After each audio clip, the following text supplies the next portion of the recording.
नमस्कार दोस्तों। इस वीडियो में हम लोग क्लास 10 के इकोनॉमिक्स का तीसरा चैप्टर का मुद्रा और साख इस पार्ट का क्वेश्चन नंबर देखेंगे। तो देखिए क्वेश्चन नंबर 1 है, जोखिम वाली परिस्थितियों में ऋण कर्जदार के लिए और समस्याएं खड़ी कर सकता है, स्पष्ट कीजिए। तो यहाँ आपसे क्वेश्चन पूछ रहा है कि जोखिम वाली परिस्थितियों में जो ऋण लिया जाता है वो ऋण कर्जदार के लिए और मुसीबत खड़ा कर देता है। तो चलिए कैसे। जोखिम वाली परिस्थितियों में ऋण कर्जदार के लिए और समस्याएं खड़ी कर सकता है।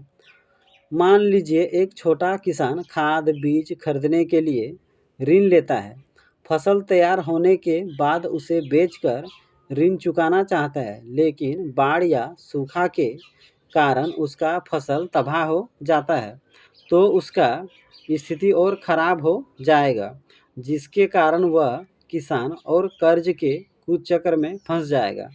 तो यह बात बिल्कुल सही है कि जोखिम वाली परिस्थितियों में ऋण जो होता है कर्जदार के लिए बहुत सारी समस्याएं खड़ी कर सकता है। तो कैसे खड़ी कर सकता है, उदाहरण के माध्यम से देखिए कि मान लीजिए एक छोटा सा किसान है, तो वे जब फसल की बुआई शुरू करते हैं तो वे क्या करते हैं, ऋण में उधार में खाद बीज ट्रैक्टर ये सब ले लेते हैं और वे सोचते हैं कि जब फसल मेरा तैयार हो जाएगा तो मैं उन्हें बेचकर सारे की ऋण चुका दूंगा। लेकिन कभी कभी ऐसा होता है कि मान लीजिए किसी साल बाढ़ आ गया, तो बाढ़ के कारण फसल डूबकर नष्ट हो जाते हैं, सड़ जाते हैं।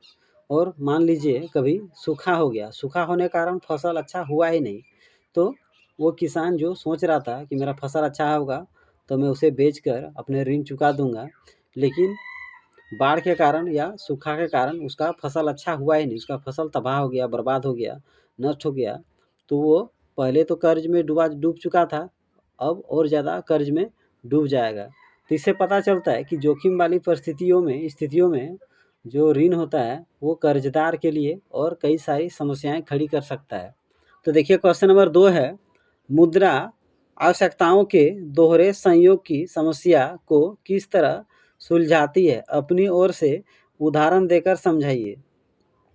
तो यहाँ आपसे क्वेश्चन पूछ रहा है कि जो मुद्रा होता है रुपया सिक्का, वे आवश्यकताओं के दोहरे संयोग की समस्या को सुलझा देता है, खत्म कर देता है। तो कैसे करता है, तो ये मुद्रा किस प्रकार दोहरे संयोग की समस्या खत्म करता है, उदाहरण के माध्यम से समझाने को कहा गया है। तो चलिए इसका आंसर देखते हैं।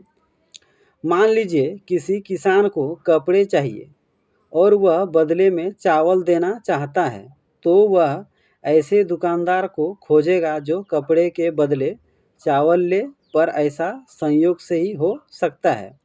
वस्तु विनिमय प्रणाली में ऐसा दोहरा संयोग होता है, लेकिन वह किसान चावल को मुद्रा के बदले में बेचकर आसानी से कपड़े खरीद सकता है। इससे पता चलता है कि मुद्रा आवश्यकताओं के दोहरे संयोग को सुलझाती है। पहले ज़माना में क्या होता था, वस्तु विनिमय होता था। वस्तु विनिमय का मतलब वस्तु के बदले वस्तु का लेन देन होता था। तो मान लीजिए कोई किसान है और उसे कपड़ा खरीदना है, कपड़ा चाहिए उसे, तो वो कपड़ा तो लेगा लेकिन बदले में क्या देगा, चावल देगा। तो वो किसान ऐसा आदमी को खोजेगा, ऐसा दुकानदार को खोजेगा, ऐसा व्यक्ति को खोजेगा जो कपड़ा तो देगा, बदले में वो चावल लेगा। तो ऐसा तो असंभव है, यानी वो ऐसा संयोग द्वारा ही हो सकता है कि कोई आदमी ऐसा हो जो वो कपड़ा दे के चावल लेगा। तो ये असंभव कार्य लगता है। लेकिन मुद्रा के द्वारा यानी पैसा के द्वारा, रुपया के द्वारा वो किसान क्या कर सकता है, वो अपना चावल को किसी व्यक्ति को, किसी दुकानदार को बेच देगा और वो उससे पैसा ले लेगा, मुद्रा ले लेगा, और उसी मुद्रा से वो फिर अपना कपड़ा खरीद लेगा। तो वो दोहरा संयोग से बच गया। तो इससे पता चलता है कि मुद्रा जो होता है दोहरे संयोग की समस्या को आसानी से सुलझाती है। तो आप समझ गए कि मुद्रा किस प्रकार आवश्यकताओं के दोहरे संयोग की समस्या को सुलझाती है। क्योंकि दोहरा संयोग का कहने का तात्पर्य है कि जो आदमी कपड़ा खरीदना चाहता है, बदले में वो चावल देना चाहता है, और वो जिस आदमी को चावल देगा वो आदमी भी ऐसा होना चाहिए कि वो चावल लेने के लिए उसको चावल की ज़रूरत है और वे कपड़ा बेच सके, दे सके। तो ऐसा संयोग कभी कभार ही हो सकता है, लेकिन मुद्रा का लेन देन में ऐसा नहीं होता है। आपको जो वस्तु चाहिए मुद्रा के द्वारा आप उसे ले सकते हैं। कोई वस्तु बेच के आप मुद्रा ले सकते हैं।